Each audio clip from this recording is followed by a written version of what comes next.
Hello everyone, welcome to Edutap. I am Tanushree. Students, जब लोग नबार्ड के लिए प्रिपेयर करते हैं और अक्सर जब बात नॉन मेरिट सेक्शन की आती है तो उसमें हम हमेशा ये कहते हैं कि आपने इस सेक्शन को कहीं तो प्रिपेयर कर रखा होगा। अगर आपको बेसिक नॉलेज भी है तो भी आपका काम चल जाएगा। और ये चीज़ बहुत से स्टूडेंट्स के केस में ट्रू होती है, जिन्होंने या तो पहले एएफओ की तैयारी की होती है या यूपीएससी की तैयारी की होती है, या जिन्होंने बैंकिंग की, एसएससी की, किसी भी एग्जाम की अगर उन्होंने तैयारी करी है तो मोस्ट ऑफ द टाइम उनका नॉन मेरिट सेक्शन जो है वो प्रिपेयर्ड होता है। लेकिन नॉन मेरिट सेक्शन में भी दो ऐसे कंपोनेंट्स होते हैं जो अक्सर हमें किसी और एग्जाम में रेयरली ही देखने को मिलते हैं, और ये दो कंपोनेंट्स हैं computer knowledge and decision making. इनमें किस तरीके से चीज़ों को पढ़ना है, कहाँ से पढ़ना है, क्या इंपॉर्टेंट चैप्टर्स हैं, ये अक्सर स्टूडेंट्स को नहीं पता होता, क्योंकि ये दोनों कंपोनेंट्स जो हैं वो रेयरली ही किसी और एग्जाम में पूछे जाते हैं।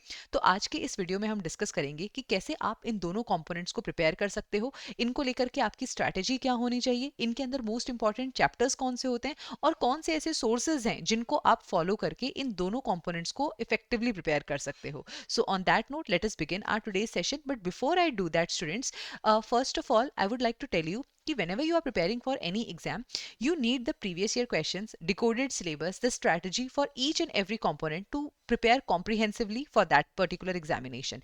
So we have compiled that entire information in this particular guidebook, and to download this guidebook, you just click on the description box. The link is given over there and you can download it for free.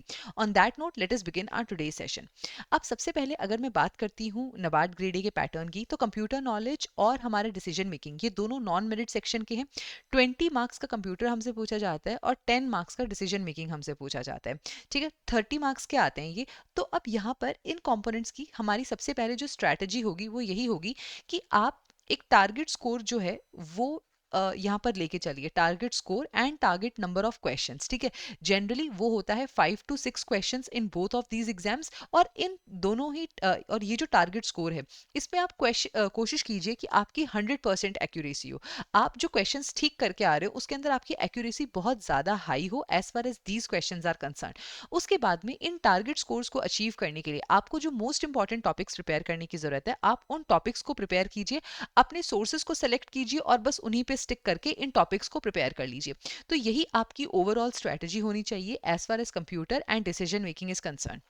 अब सबसे पहले हम बात करते हैं कि हमारा target score क्या होना चाहिए। देखो, अगर हम पिछले 4 साल की कट ऑफ को एनालाइज करते हैं तो कंप्यूटर नॉलेज के अंदर हमारी हाईएस्ट कट ऑफ गई है 5.50 मार्क्स। ठीक है, अगर हम इसका अप्रोक्सीमेट भी निकालते हैं तो 6 मार्क्स गई है। To be on the safer side हम 8 to 9 मार्क्स जो है यहाँ पर कंसिडर करके चलेंगे। ठीक है, कि 8 to 9 मार्क्स जो है ये आपका टारगेट स्कोर होना चाहिए as far as the computer knowledge is concern. ठीक है, अगर आपको एक सेफ स्कोर लेके चलना है so 8 to 9 marks is something that you need to target out of 20 marks. Similarly अगर मैं बात करती हूँ डिसीजन मेकिंग की, तो यहाँ पर हमारी हाईएस्ट कट ऑफ गई है 2 मार्क्स आउट ऑफ 10। तो यहाँ पे जो आपका टारगेट स्कोर है वो होना चाहिए 4 to 5 मार्क्स। ठीक है, 4 to 5 मार्क्स एक सेफ स्कोर है नबार्ड के अंदर डिसीजन मेकिंग को टारगेट करने के लिए। ठीक है, तो ये होने हो गए आपके टारगेट स्कोर्स। अब हम देखेंगे कि इन टारगेट स्कोर्स को अचीव करने के लिए कौन से ऐसे इंपॉर्टेंट टॉपिक्स हैं जो आपको रेफर करने चाहिए और कौन से ऐसे राइट सोर्सेज हैं जो आपको फॉलो करने चाहिए।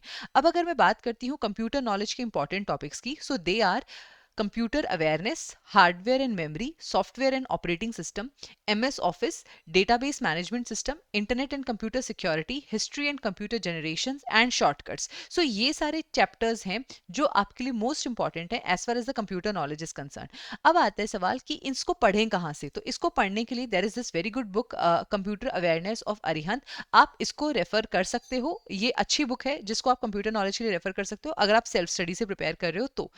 इसके बाद में आती है हमारी डिसीजन मेकिंग की बारी। डिसीजन मेकिंग के अंदर जो टॉपिक्स हैं they are basics of decision making, types of decision making models, decision making approaches, problems in decision making and factors affecting decision making. So ये सारे टॉपिक्स हैं जो आपने डिसीजन मेकिंग के अंदर यहाँ पर प्रिपेयर करने हैं।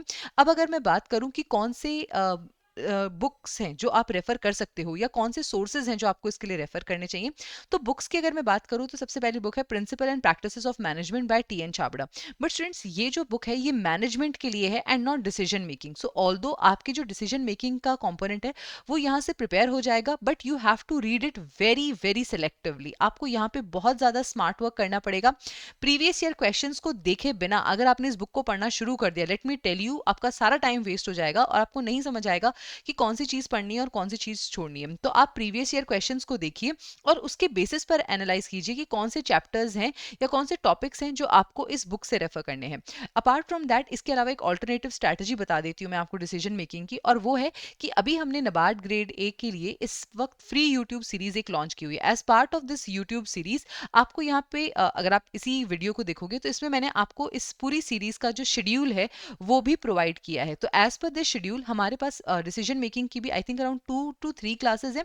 अगर आप उन क्लासेस को रेफर करोगे तो आपका डिसीजन मेकिंग इतना आराम से प्रिपेयर हो जाएगा कि आपका टारगेट स्कोर जो है वो यहाँ पर मीट हो सके। ठीक है, तो ये क्लासेस को आप ले सकते हो और इसके बेसिस पे भी आपका डिसीजन मेकिंग प्रिपेयर हो जाएगा। Now it is up to you कि आप दोनों में से कौन से सोर्सेज को यहाँ पर फॉलो करना चाहते हो। ठीक है, so that was about the sources as far as the decision making is concern. अब सवाल ये उठता है कि हम मेरिट सेक्शन के साथ में या जो इतनी इंपॉर्टेंट चीज़ें हैं उसके साथ में डिसीजन मेकिंग को और कंप्यूटर अवेयरनेस को कब प्रिपेयर करें। तो स्टूडेंट्स इसके लिए आपको जो स्ट्रैटेजी फॉलो करनी है वो ये है कि आप पहले प्रीवियस ईयर क्वेश्चंस को देखिए और एनालाइज कीजिए कि आप अभी करंटली कहाँ स्टैंड करते हो, आपकी कट ऑफ क्लियर हो रही है या नहीं हो रही है। Most importantly for decision making के अंदर काफ़ी क्वेश्चंस कॉमन सेंस वाले भी आते हैं। तो आप देखो कि अगर पिछले 4 साल में हर साल अगर आप केवल कॉमन सेंस वाले क्वेश्चन सॉल्व कर रहे हो तो क्या आपकी डिसीजन मेकिंग की clear sectional cut off clear हो रही है या नहीं हो रही है। ठीक है, so just by looking at the previous year questions analyse yourself. ठीक है, और बाय चांस अगर आप एक ऐसी कैटेगरी में फॉल कर रहे हो जहां पर आपकी सेक्शनल कट ऑफ जो है वो क्लियर नहीं हो पा रही है, उस केस के अंदर डिवोट 1 वीक। ठीक है, आप इन दोनों के लिए 1 हफ्ते का टाइम पीरियड निकालो। 4 days for computer knowledge and 2 days for 2 to 3 days for decision making. ये आपका टाइम होना चाहिए जो आपको इस कंपोनेंट को अभी देना है। इससे ज़्यादा टाइम पीरियड 2025 के लिए आप कंप्यूटर नॉलेज और डिसीजन मेकिंग को नहीं दे पाएंगे अगर आपका ARD ESI ये सारे सेक्शंस अभी बाकी हैं। ठीक है, तो आप इतना टाइम पीरियड यहाँ पे दे दीजिए और डेली अगर आप 3 to 4 आवर्स भी दे पा रहे हैं इन दोनों को तो इतने टाइम पीरियड में ये आपका आराम से कंप्लीट हो जाएगा। इतना तो हो ही जाएगा कि सेक्शनल कट ऑफ क्लियर हो जाए। ठीक है, so that is how you have to prepare along with your merit section. So that was all that I wanted to discuss in this particular video regarding the strategy for computer knowledge and decision making.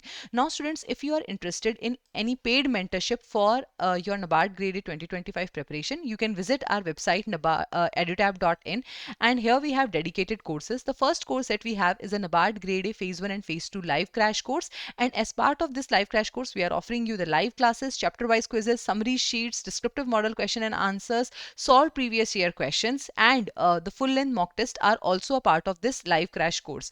Apart from that students, we have the phase 1 and phase 2 test series for those students who are preparing on their own, and an 11-hour trial course where you can test the deliverables that we are going to provide you, that what is the quality, what is the pace that we are teaching it.